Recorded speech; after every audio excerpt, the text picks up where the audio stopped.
There is no other shame. Shame can only come from self. Winning can only come from self. Losing can only come from self.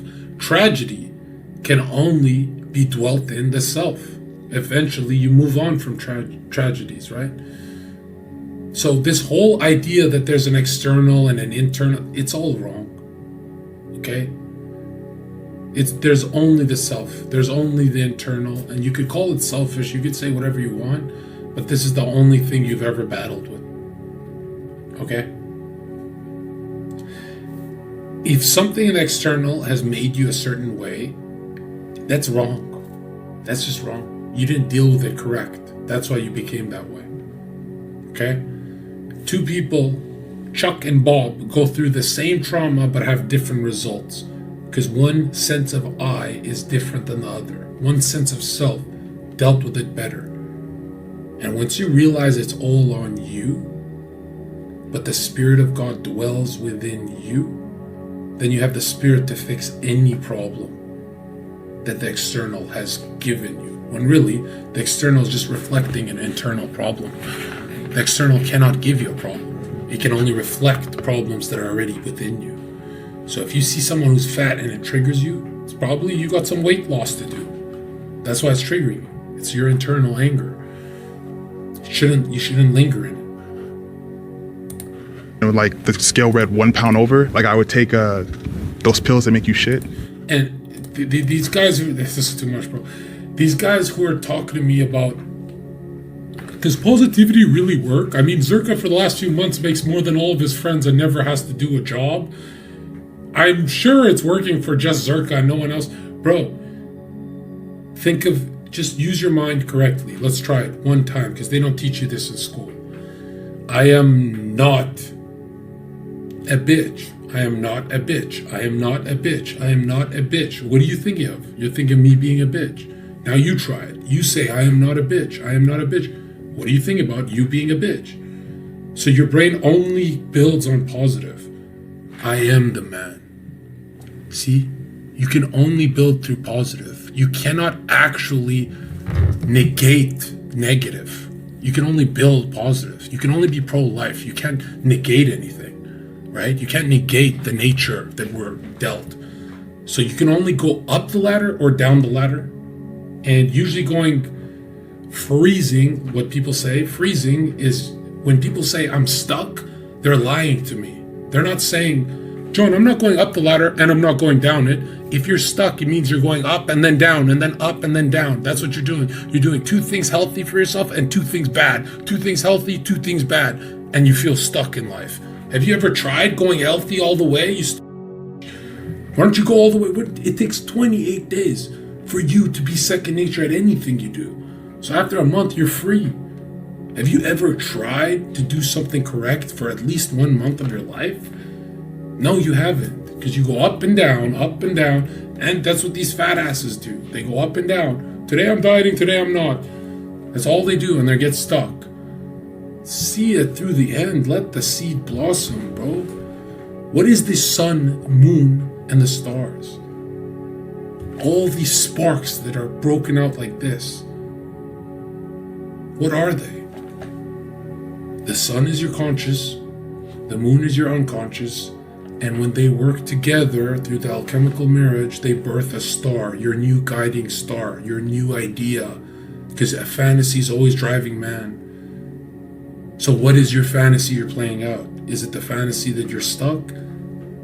Is it the fantasy that you're winning? And if it's the fantasy that you're winning, why are you afraid to bathe in that fantasy for longer than 2 days?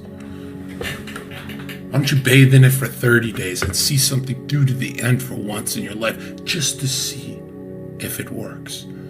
But you're so afraid. You're so afraid of that working, because that means you can never go back to your old life.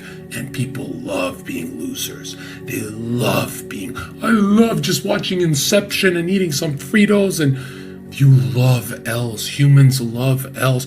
God can give you heaven, and heaven mixed with hell, and you will always choose heaven mixed with hell, because you are.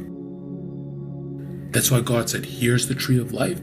We loved it, and we went away from it. Here's the tree of 50-50. Oh yeah, I don't deserve the tree of life, so I go to 50-50, and you still have a second chance, but you're still eating from the wrong fruit of the 50-50, or you got two fucking chances, one was infinite. And when you really think about it, you go, there's nothing that I've ever seen to the end that ever failed. You've never seen something through to the end that you failed at. Because even if you didn't get the outcome you want, you became who you want to be. That's what you're trying to do, is change your sense of self. When you change your sense of self, depression doesn't exist. Because depression is for your old self. This is your new self. And when you think of it, you go, wait, so that's what the Hermetic philosophers were talking about with the alchemical codes? And yes, that's exactly what they're talking about. That you can't paint a Da Vinci Mona Lisa until you change your sense of self. But can we all do that? Yes, the Spirit dwells in all. It's not just a literal fact, the scripture, it's also allegorical. It's hidden, there's some esoteric behind it, because you're supposed to figure it out yourself. You're supposed to play the role of Jesus. What are you talking about, John? It literally says you have to pick up your own cross. That's your life, your body you're attached to. What do you think it means by pick up your own cross? What do you think that means? It means you're going to battle your sense of self for the rest of your life. Why don't you get good at battling it?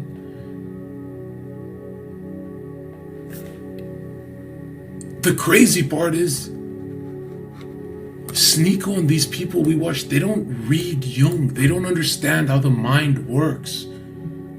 Jung had a schizophrenic patient losing their mind.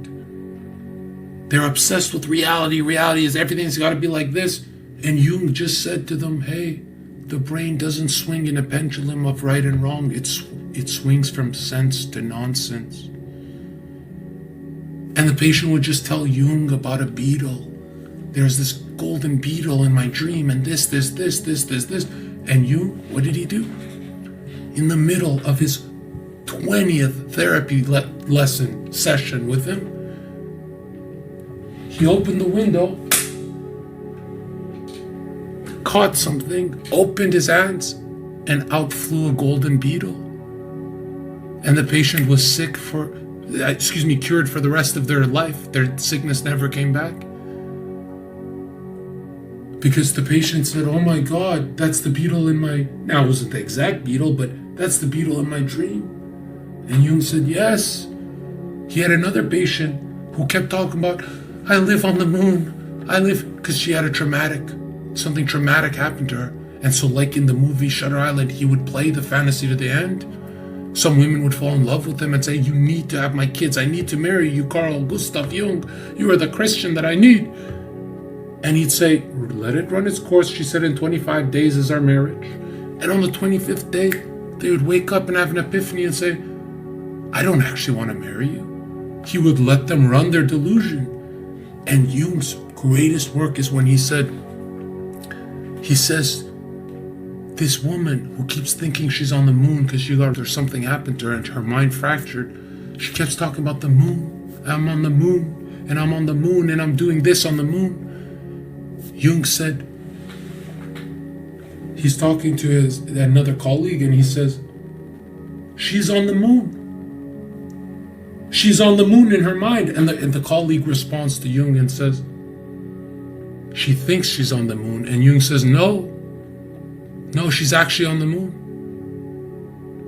And the colleague stood like this and said, are you saying our minds build our reality? That in her head she's actually on the moon and she can't tell the difference? And that colleague was shocked when Jung became number one. And he spent the rest of his life going, holy shit, that woman is not on the moon in her mind. She's literally on the moon. She's literally on, that's what a winner is. A winner is on his fucking moon. Only losers think the world is objective. There is an objective fact to it, but it shifts, man. Humans literally change reality with their minds. Not that they're changing, creating, they're tuning into different worlds. There's a world where Zherka's talking to you like this and he's on a horse.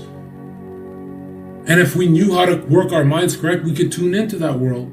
And you'd say, what the f***, how did you do that? You can tune into any reality if you're in the present, but the human can never think of the present. The human cannot quantum leap. He can only live in the past and the future, where all of his failures are. There's no successful human in the future or the past. And when you understand, is mind in the skull? No, bro. They can't target where the mind is. Nobody can. Is the mind yours? Because the soul is. So if the mind's not yours, it's ours. That the soul is split into many different pathways. Some pathways of justice, some pathways of temperance, some pathways, but it's all you. And the second you realize this, you go, is that why they had hieroglyphics instead of language, Jon Zherka? Why, yes, that's exactly why. That if I say, think of freedom, chat, and dwell in the feeling of freedom, chat says, I don't know how. But if I draw a white dove, you get the sense of freedom immediately. And you can take that symbol into the feeling, and the feeling cooks your moment. What do you think every YouTube channel you've ever watched on alchemy didn't get it right? They can't explain to you, how do you cook the fire in water? They don't understand the alchemical text because water is feeling, and fire is inspiration, and passion, and emotion, the right kind of emotion, the right kind. And so you grab your inspirational idea and you cook it in your feeling. What does it feel for you to have that, what you desire? And it starts coming your way. Let me tell you this, man. There's philosophy that took us nowhere in life, and then there's Hermetic philosophy that literally comes from the Bible. The Bible is the greatest code for fixing your life if you know what you're doing. You have no idea that code in the Bible is so guarded, because obviously if everyone thought like this, the world would get a little crazy. So obviously the stupid people can't know this secret, but this secret's in there. 90% of my chatters don't deserve this secret. That's why I freely say it, because they're never going to know how to do it. Only the initiated know how to do it. A loser will always be a loser because he doesn't live in the present, ever. That's why I can talk to losers and I don't feel like I'm giving them anything dangerous. They're stuck in that. A loser is always the past, always the present, and you can see when they talk about life, they talk about the past and the present, blah, blah, blah, and loser shit.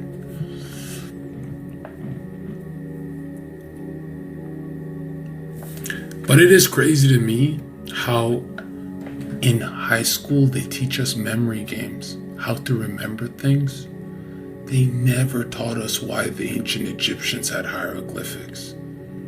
Why was there a language of code, a philosophical code? Because certain philosophical patterns of thinking drive you into cooking a thought into reality. Which thoughts are the most cooked into reality by water? Thoughts where you're lustful and don't get no ass, where you're broke and only see Ferraris.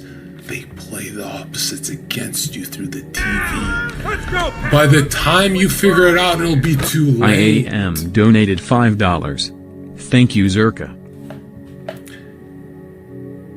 You're probably 30 years old and you're sitting there going, my life sucks compared to this guy. But the lives you have that are awesome, you never tuned into them. So you're a loser I make more than this whole chat combined. And I'm just getting started. And here's the crazy thing is, if you tell a 20-year-old to correct his thinking to get everything he wants, do you really think he'll listen to me over his social media feed? Never. He needs TikTok. He'll never hear me until he's 40, 50 years old. By then, but now check this out. Most geniuses, inventors, at 55 they pop off because they figure out they spent their whole lives thinking wrong. You spent your whole life with that mindset saying, I want, and you're still a broke loser. You're clearly in the elite's trap. That's crazy. You spent your whole life never changing your thinking. That hurts me too.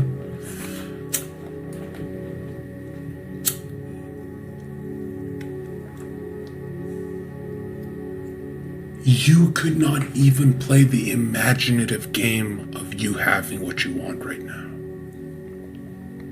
You can't even run a simulation. And you're going to meet God and you're going to look God in the eyes and say, that's what imagination was for? I thought it was just to torture myself. That's what the imagination was for? That I can tune into the world I want? And God's going to be like, you really think in the scripture where I say you get every blessing your heart desires, you think I was bullshitting you there? You really think you can't eat from the fruit of life and get what you want because some Christian channel told you, now you gotta be miserable and broke? You know why God made our imagination the testing grounds of our reality? To see if we can follow the care principle throughout our whole life. And we can't. We're all being homos about it.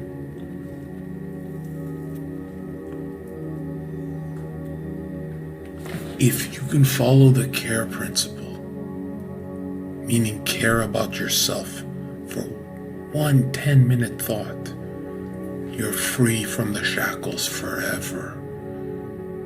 If you could say, you know what? I'm gonna care about myself and what I want for 10 minutes. Go bask in the feeling of what you want. Tell me what you want. Say it out loud. And if you don't know, but if you know what you want, it's already coming to you. Now it might come out like a up little dirty rose, or it could blossom perfectly, and you reap what you sow. The thoughts you plant today are being germinated in your sleep. That's why you sleep, you idiot. You don't sleep because you're tired.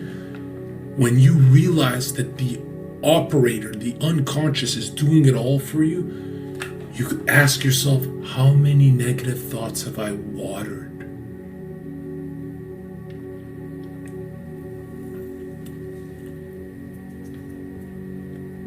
Think about it. You've watered the idea of I want, and you never got, bitch. You never got anything. You watered the ideas of I want. I want you to stop being a fucking loser, but you're still stuck. It's been 10 years and you're still stuck. Snap out of it, bro. And you look back in the times you're winning in life, you go, damn, I was being. There was flow there. Just look at your wins, bro.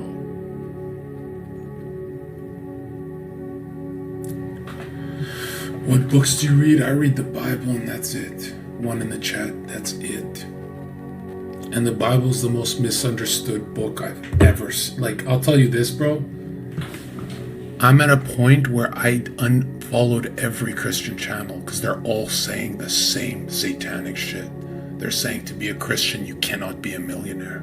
You can't have it literally says you can have what you want. And you're going to realize you don't even want it after that. How do you have what you want? When you bathe in the feeling that you already have it, meaning there's no greed, the desire is fulfilled in your imagination. It lowers greed over time when you follow the care principle. Self-care and care of others, you will not be obstructed by anything. You're good, you're golden. Now, the Bible says you get angry, be angry, but don't lose character. Don't lose your I am. You have a cross that you are walking through your life. That's your own suffering. And you're going to learn to be like Christ with that and not bitch and moan and complain. I'll tell you this, bro. The greatest psyop was me. Let's go. I'm not even going to say it. It's too much. Dedication donated $5. I appreciate your dedication, Zherka. I am. $1,000,000.00 millionaire. Listen, you've said it without feeling anything. No state of arousal, no nothing. It's not gonna happen. That's why I like for you guys to get into the habit of drawing your life. Even if it's a stick figure, it'll mean a lot to you. You'll see things clearer. Draw who you want to be and imagine you being that person. And you're going to see your feet take legs and start walking towards the right opportunities in life without your consent. Your unconscious behavior starts becoming positive. Oh yes, very positive. You who smoke weed and drink, that's your unconscious behavior. That's going to transmute into you seeking out opportunity. Why would people give you an opportunity? Is because they sense you don't need the opportunity, my dude. You don't need it. Because you already done it here. Now look at this. All the misery in your life, you generated that shit. You tuned into that shit. The guys that work with me, these guys are superstars. And they say time and time again, Jon, don't tell your chat this stuff because they'll never understand. This is like mastery level of how to think. And I said, okay, you're right. I'll come back to them in a couple of years with the Ferrari and show them, and by then it's fucking too late. I want you to have it now. And the weird thing is, you having this doesn't obstruct anyone else from having it. It's been jealously guarded throughout centuries, but bro, it's a frequency. There's a frequency where everyone's winning at the same time. Yeah, that exists. It was our first frequency. By design, that was our first tree of life. And we f***ed that up. So now we're in the 50-50 tree. And we're fucking that up. Because some days we're doing healthy things, other day bad things, 50-50. So your life's looking like 50-50. You understand?